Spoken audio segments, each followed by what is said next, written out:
சத்யன், இப்ப உங்களோட டர்ன்.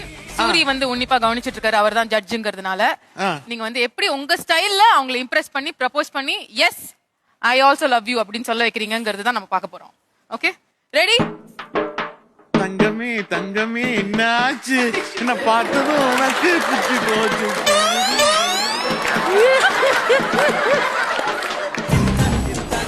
ஒன்னே ஓகே பண்ணிட்டேன்.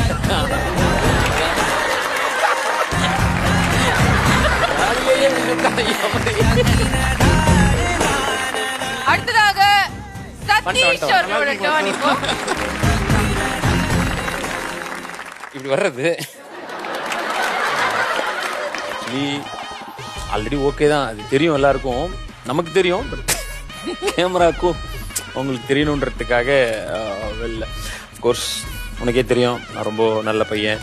நீ ரொம்ப இழுக்கிற, சீக்கிரம் சொல்லு. இல்லையா, அவருக்குலாம் ஈஸியா வந்துச்சு, எனக்கு இப்படிதானே வரும்.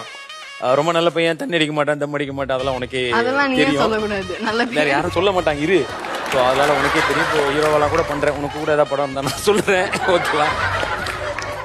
ஸோ நம்ம சேர்ந்து கூட பண்ணலாம். உனக்கு அந்த வாய்ப்பையும் நான் இது பண்ணி கிரியேட் பண்ணி கொடுக்குறேன். ஸோ பண்ணால் நம்ம அப்படியே ஒரு like Sundar C sir, Khushbu madam எப்படி சினிமாவில் ஒரு நல்ல காம்பினேஷனாக இருக்காங்களோ அந்த மாதிரி நம்ம தம்பி லவ் சீனா சீரியஸ் சீனா அது ரொம்ப லைட்டா போயிட்டு இவங்களுக்காக ஒரு வாட்டி ஓகே சொல்லிட்டு எனக்கு தெரியும், பட் இவங்களுக்காக ஒரு வாட்டி உப்பு வாங்க மாட்டேன்னா என்னம்மா எனக்கு சத்யன் சார் ஓகே. அவரு ஏய்யா சும்மா கேமரா அது கூட உனக்கு கிடைக்கல, நீங்க கேட்கலாம். இருந்தாலும் அது இருக்கு. அவரு இங்கேயே மறந்துருங்க, அப்படியே முடிச்சுட்டு வெளில போகும்போது அதெல்லாம் ஞாபகம் வச்சுக்காதீங்க. அவ்வளவுதான். இப்போ பூ கூட வாங்க மாட்டேன்றாங்களே.